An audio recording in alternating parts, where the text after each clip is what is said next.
Hello, good evening, everyone. Welcome to Mindfulness with ROOP, the Bellwether series. Today we have Mr. Sebastián Hidalgo with us, all the way from Frankfurt, Germany. He's an author, photographer, athlete, and marketer. Hi, Sebastian. How are you? Hi, how are you? I'm doing well. Thank you for having me. I'm so glad that you made up today for this show because it's already, I think, 11:30 in the morning. You must be busy in something else. These are weekdays, but I'm very grateful to you that you took out time for the podcast. It's great, I thought it was a great opportunity, so I'm grateful to be here. So, Sebastian, I was so amazed to know about, writing a novel at the age of 15. Like, how come, Yeah, like, a 15 years old boy knew how to write a novel? well, yeah, the 15-year-old boy didn't know how to write a novel. I just winged it, and I to this day, I think I write by winging it. It's like I don't consider myself like a super technical writer, but I do rely a lot on just instinct. All right. Okay. So, but you had this idea that the words had power or something. Like you must be imagining or must be reading a lot. That's how it came out. You had this Yes, that's how passion it for came out writing. actually, because I was reading a lot. By the time I wrote my first novel, I had already been reading for at least 5 years consistently. So I had written one short story for school. Actually, it was a school assignment, and then I came back to Venezuela for a trip. Um, and I had some experiences there, and I came back and was pretty nostalgic and heartbroken. So I mixed my history knowledge because I was very passionate about the Middle Ages and took it to use it as a tool to just write a novel, mix it up with my feelings. So that's how it came out in around 3 months. Wow, wonderful, wonderful. And you are a photographer too. Like, how come Yes, this love for photography it start? I have photographer friends, and I admired them so much that I was like, okay, I would never do this. Actually, at some point, I got into working by on my own for a few years, and I got into marketing. I did some photography just randomly because it was required by a client. And then I realized, okay, I can actually do this. So I went on with it, and yeah, it turned out into me being actually able to take for something, which was Hmm. doubting. Okay. What according to you is the best means best scenery or some kind of a scene for a photographer? What according to you? What do the photographers look for? I like taking photos of pictures and of cities. Okay. So when it comes to people, uh, when it comes to people, I think my favorite kind of photography is portrait photography. Okay. So when you are taking photos of a person, you actually just try to take not only their face or their body, just try to somehow make personality come out Hmm. of the frame, or Yeah. to give it a tone, to give their face some emotion. I think that's what Hmm. makes a great photo. And when it comes to cities, urban photography, I think it's more about the mood you want to convey. And in that case, there's a lot involved, not only in angles and composition, but also in post production, color grading you make, and the tone you give to the photo. Mm-hmm. Right. So a lot of creative side I'm seeing in you, like love for writing, photography, so aesthetic skills maybe like more of all. But then you are an athlete too. What is this combination? I'm a strange, strange People tell me all combination. the time, people tell me like, even in my family, some people tell me that I look like a meathead, but I'm actually an intellectual. I don't know, it's just of sports. I've Okay. been into martial arts since I was 15, on and off. Mm-hmm. Then I picked them back up at 17, 18, and have never stopped since. I did some kickboxing tournaments, Mm-hmm. amateurish, and right now I'm very into Brazilian Jiu-Jitsu and lifting weights.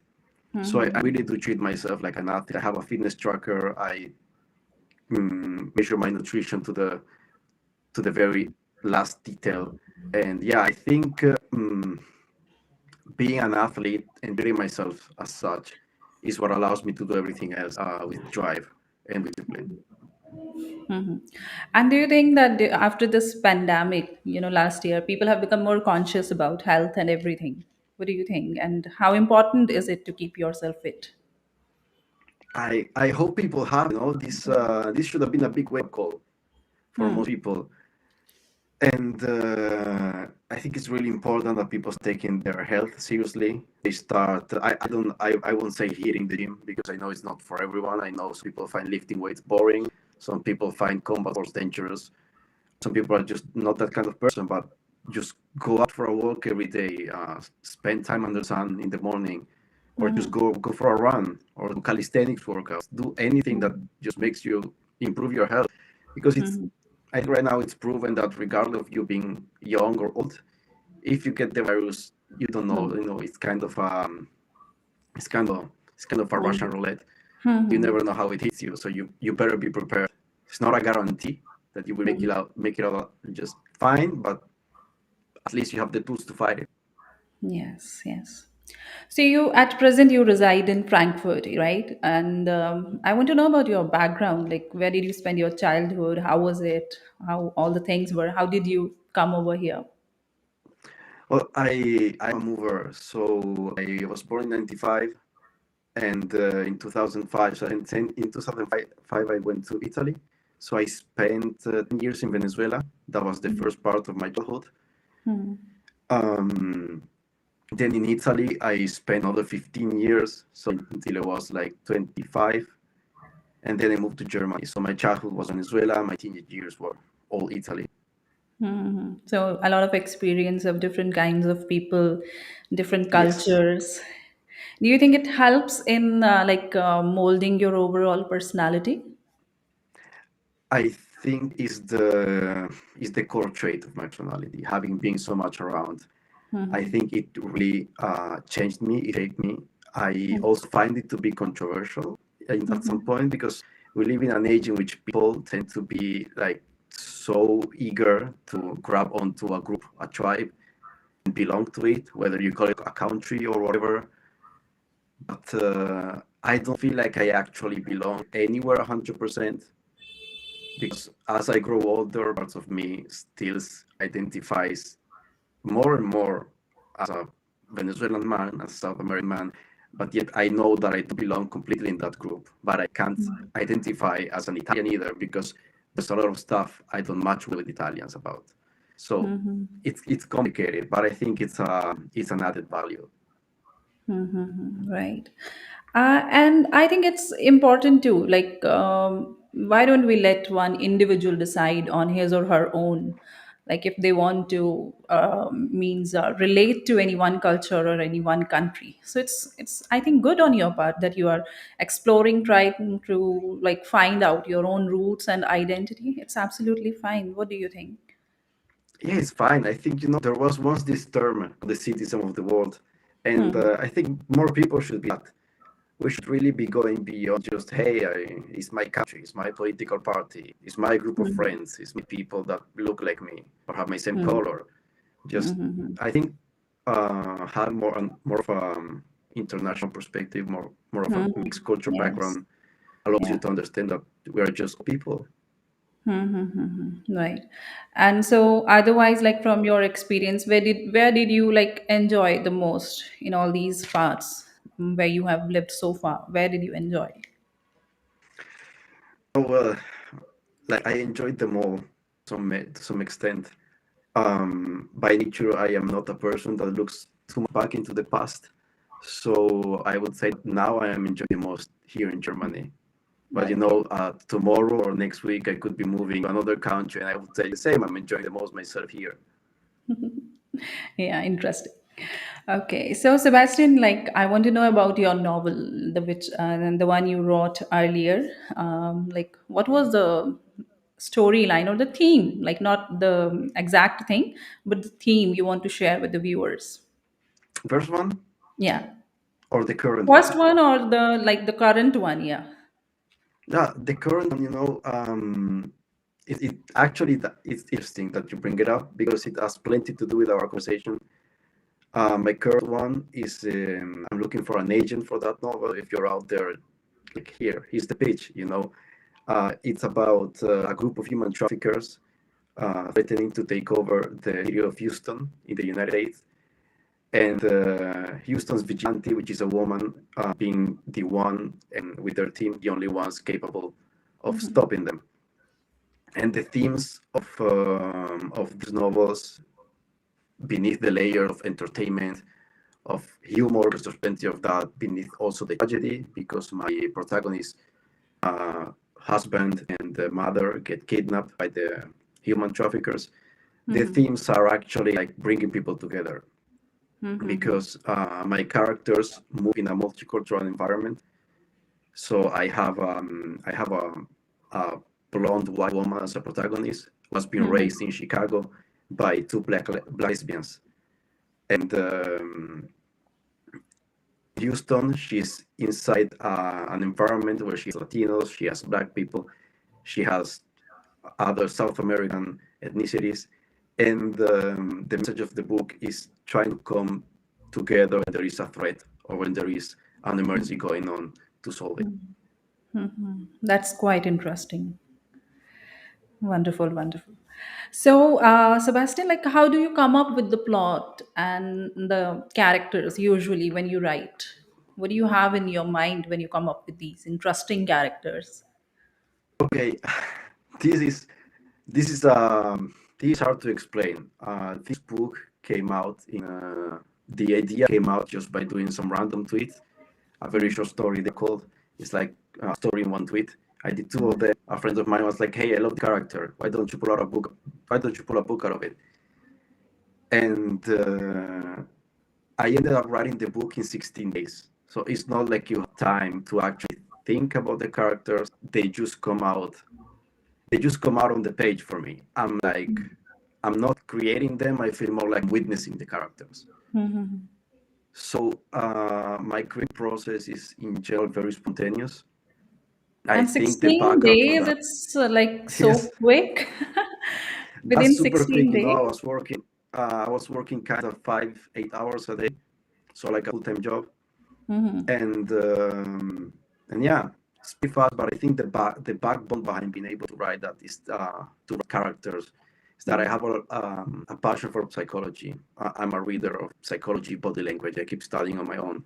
So I think Mhm. you internalize some of those concepts and notions, and then that helps creating characters. Mhm. Right. And what do you think? Like, if somebody has to write, do they need to be emotional, like, or over emotional or something? Sometimes people relate to all these things that if you are a writer, then it means you have a better understanding of human nature, of emotions, and everything. What do you personally feel about it? And I think it's right. I mean, I wouldn't say emotional, but I think a writer is a people observer. Mm-hmm. So you have to be when you're around. You look at people's interactions. You also are you are an emotional catalyst. So I think writers tend to feel things quite intensely in different ways because of different people. But Mm-hmm. you cannot take away the emotional component out of it. Sometimes writing a book, you will cry yourself Mm-hmm. writing some pages, and it normally happens that if you cry writing some parts, maybe the reader will probably at least be sad reading them. So you do Yes. convey emotions when you're writing. So, is it a kind of like spiritual process too? Coming Yes, up with. there's a cathartic component. I think as writers, in everything we write, we have a tendency. I would call it self-insert, but we have a tendency to how do you say it? To put in there our human and spiritual evolution. And that's why we tend to hate our older work. Because if you ask me, I hate my first book. I struggle in it, but it's just because you were a different person back then. You were at a different spot in your life, and Right. then that's also the beauty because some people read your books and they will relate to one book more than the other, and it's because maybe they are at some spot in their life similar to the one you were Mhm. in when you wrote. Yes. And like when you create all these characters, and from your own personal perspective too, as you have traveled around and you're still trying to find out some kind of identity for yourself, or maybe just observing the trends in different parts of the world. So, what do you think? Like, how important is it for somebody to have his or her own identity and not to have this societal pressure on themselves while chasing their dreams or just to live a happy life? How important is it to have your own identity? It's very important, you know. I think it's key to being free, mentally free. We have a lot going on social media, on the media. On one side, you have people telling one thing. On the other side, you have people going crazy telling other things. I think it's key that you have your own identity, and more important, is key that you don't assume that you're a finished product. I would never say that my identity is fixed or it will be fixed. It will be like forever because you always change. Like identity is something that depends on a lot of factors. One of them is also the moment you're at in life right now. So yeah, And there is this, fear of missing out in the present generation, that they will miss out on something in the society. Everyone will go ahead and they will lag behind somewhere. What do you think? This kind of thinking in the young generation, especially, that they will lose somewhere, they will lag behind. it's hard, you know. I think we all have a little bit. I mean, you're fairly young, and I don't know if you get fear of missing out, but I do get it sometimes. Most of all, I don't get that much of fear of missing out. Actually, I get more fear of not moving fast enough, of not doing enough. So, and I think it's like two faces of the same coin. And yeah, we just gotta understand that we got plenty of time, especially the young generations. You know, I know that life can, especially nowadays, seem pretty short and all, but we do have plenty of time. What our life expectancy is, what, 80? If you're 25 right now, you still have a lot of years to come. So yeah, it's a game of patience, and it's not also that it's not like continuously. You will always have a little bit of fear of missing out. I think it's just key that you are able as a person to control your own emotions and to bring them to be disciplined them. Yeah. And especially the society's approval on everything, whatever we are doing, whatever choices we make in life.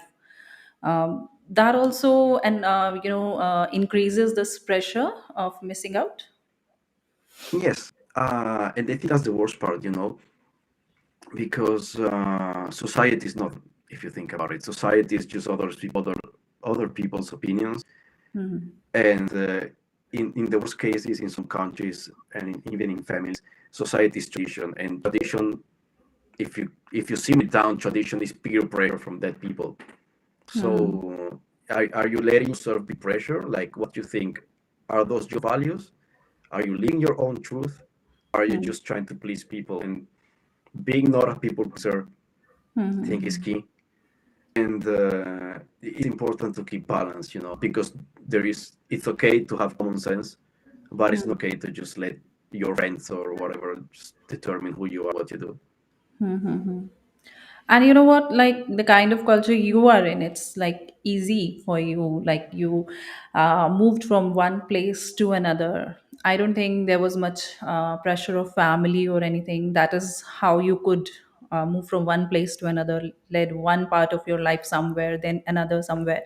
But if you look at the society or the setup where we are, or like where I am, so here we are bound with our family ties and everything. We have to, for every smallest, even the smallest of the things, we have to ask the family their, agreement on every decision. So in that way, I feel that you are a free soul and you are not bound by any chains or something. You are able to chase your own passions, like wherever your passions or wherever your desires take you, you always land up over there. but it's difficult in other parts. And in half of the world, the generations are not able to chase their dreams just because of these pressures and everything. Yeah, that's absolutely true, and it's a shame because, again, we're talking about old traditions. It's Hmm. like pressure from people that's not there anymore, from rules that you didn't write, from rules that your parents didn't even write. They are so ingrained in people that they can't get rid of them. So I Hmm. guess that for people living in some of those countries, the truth is that if you end up following your purpose, you will let a lot of people down. But and you will probably have to burn bridges with a lot of people, maybe people you love. But in the end, it's also, yeah, it's about being brave and also coming to terms with the fact that, do you want to live your life or do you want to make them happy, but you will be unhappy because you were pressured into not doing something or doing it. Were you all ever like pressurized by your parents or anybody at your home that no, you have to live here, we want you to study in this place only, or something like that? Have you experienced that? No, I was very lucky because the people trying to pressure me were always from outside of my family, Hmm. but I didn't have pressure inside. So not being used to people pressuring me Hmm. made me rebel against people outside trying to do it. Because for me, it was something weird. Like nobody has ever Hmm. tried, in my Hmm. family at least, to do that.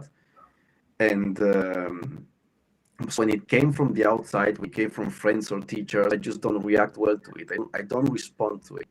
Hmm. So I was very lucky that in my immediate family environment, they let me do whatever. That's great. Lucky you.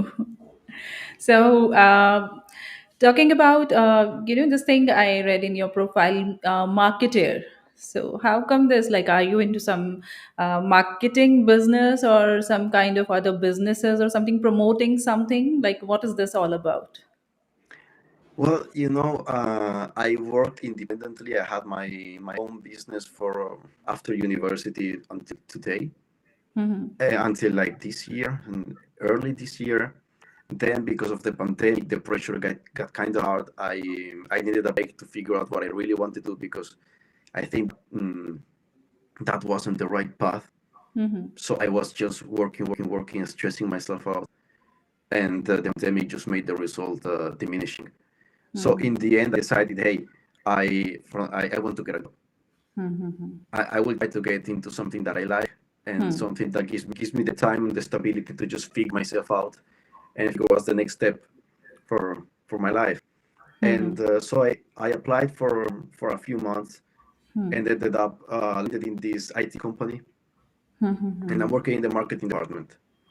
So I'm learning a lot. I'm also giving a lot with the stuff I've learned the past 5 years, and which is a skill set that I think will help me in my next step next year. Okay. So, as you talked about pandemic just now, so what lessons did you learn during this pandemic period? Lessons or some experiences, new experiences, or something which you had never imagined. Well, it was hard. Hmm. Like the pandemic was very hard. It, I had some critical moments. I had a very rough time in 2020. It extended for partially up to 2021. It was really you know it was extreme at some point, and what I learned the most was to be grateful. Being grateful for just being able to eat every day, or Yeah. being grateful for just having a roof over your head, and for being healthy. Nobody in my family died, but we did have other challenges, and those challenges taught me like gratitude was the key part of it, and also it allowed me for spiritual evolution. That's great. Okay. So, this new book of yours, the current book which you're working on, you're looking for the promotional work and marketing thing. So, anything like during the writing, while writing this book or the story, something like any experience you want to share with us, that's something you felt or something like you explored about your own self, about your own thinking ability, that yes, I'm amazed that I can think in this way too. Um, you know, The main thing, that this is Mhm. our question. Anything The main, interesting or any about any character, the dialogue while you were writing or the situation you were writing, and you just felt that, oh wow, Sebastian, this is something very out of box or something. the humor in the book, Okay. that's a side of me. Like, Mhm. it's a contradiction. Like during pandemic, I had such hard times that you wouldn't think I develop a better sense of humor.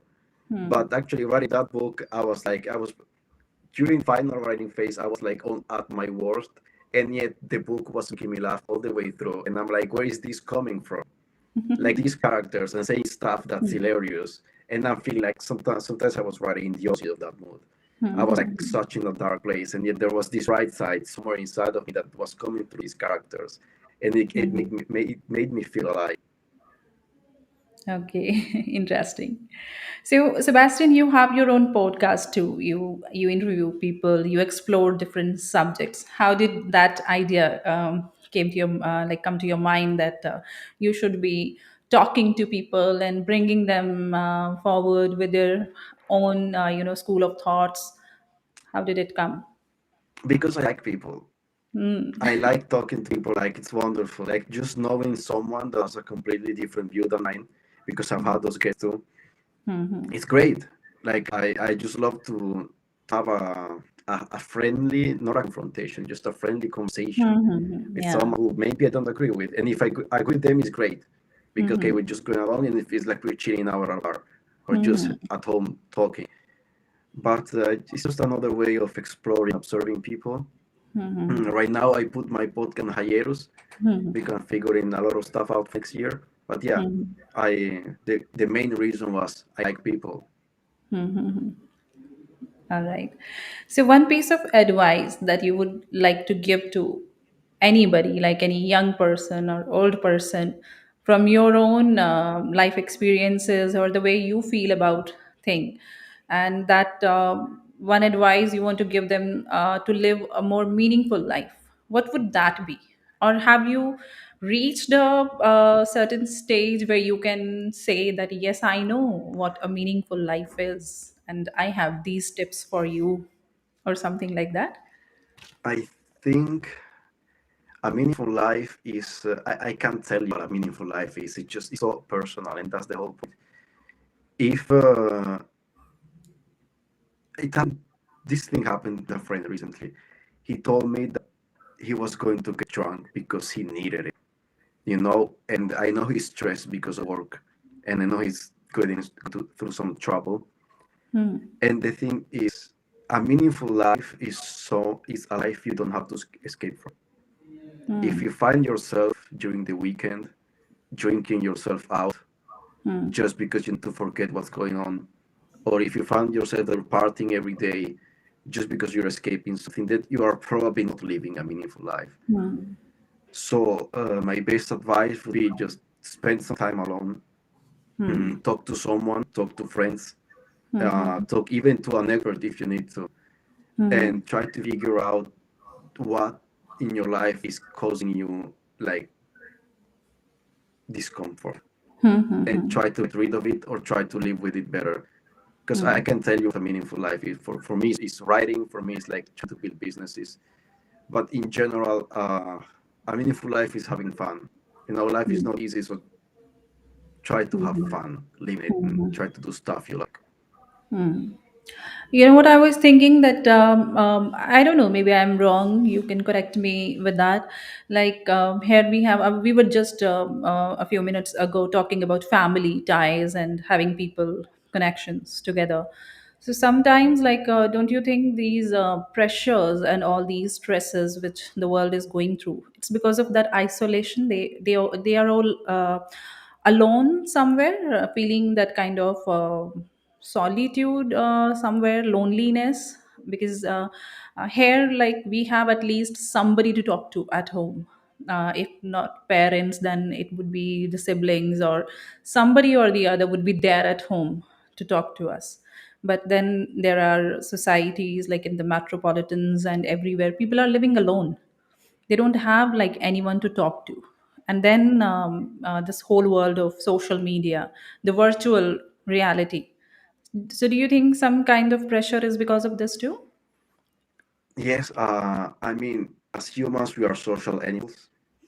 You social media makes it feel like it, but we cannot do without human interaction Hmm. in some way or the other. So I heard someone say that the real pandemic is loneliness. That's true. You know, there's plenty of people alone, and which is why you gotta talk to someone. If you have friends, spend more time with them. If you have loved ones, try to reach them somehow. And if you can't because your country is locked up, Hmm. to them over the phone, do a Zoom Hmm. call. Just try to get that human interaction. Just don't write comments social media trying to make up for Yeah. it. Hmm. Because Yeah. like I think social media sometimes is an illusion of company. But in the end, Hmm. you're still typing away alone with your screen. Hmm. Hmm. Yeah. Okay. So, what are the usual weekends for you? How do you, when you get free from your work, how do you spend your weekends? Well, you know, weekends are the only days I don't usually work out. Mm-hmm. So they already look different for the rest of the week. Sometimes I do some kickboxing practice with a friend, Mm-hmm. but most of my weekend are spent on self-improvement. Mm-hmm. I do courses. I have a business partner who I met quite often. And when I'm not doing that, I'm really like relaxing or going or shopping because I love clothes. I love fashion. So a normal weekend for me would be going out in the afternoon, coming back home, eating, doing a course, listening to Mm-hmm. videos, and keep working on myself. Mm-hmm. This is very interesting that you said that you keep on pursuing certain courses, I think. So earlier, people had this kind of thought that, or thinking that, okay, this much of qualifications they have, and that's enough now. Now it's time to focus on the work or something else. But don't you think it's changing now? People are learning. They have understood that we are lifelong learners. We cannot stop learning. Yes, no, and I think it's great. I think it's Hmm. great that people understood that we are long learners because I there was this mentality once that once you're a certain age you stop. Like after university, you just settle into your age and you stop. But I think Hmm. it's essential, like also for your own happiness, that keep learning new Hmm. skills. Hmm. Like I do courses because not because of certification, but because of the knowledge. Hmm. Because I like you know that feeling of knowing something new.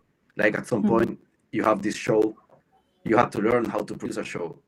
Hmm. It is satisfying. So the satisfaction of Hmm. learning something new is, I think, it's essential, like an essential part of the human experience. We are creators in Hmm. the end. Whether you're an Hmm. artist or not, we just like to create things.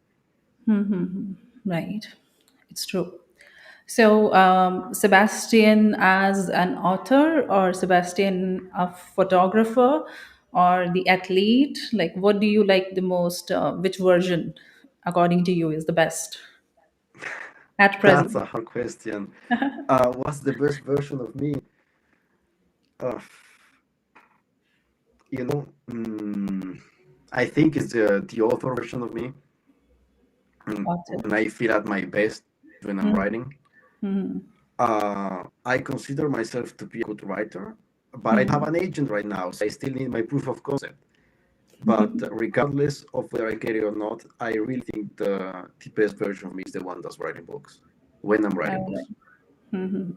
And what do you think, like, for anybody who wishes to write a book or wants to become an author, the learnings you had, or this procedure of getting your own thoughts on the paper and then making it turn into a proper book, getting it published, what is the procedure?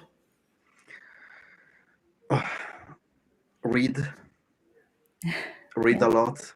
You have to. Hmm. I don't say start in technical manuals and learn how to write a Hmm. story. Yes. I think you can learn that, but to some extent, you have to you have to feel the work.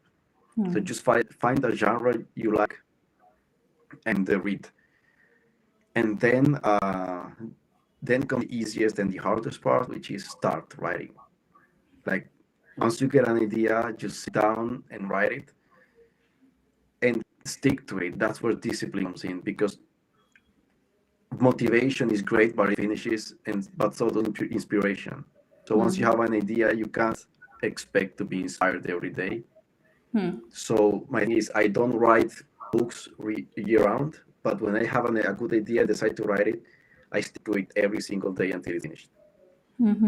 And then that's the secret to writing. Just Hmm. writing. When you have it, just write every day, at least 10 words, anything. Hmm.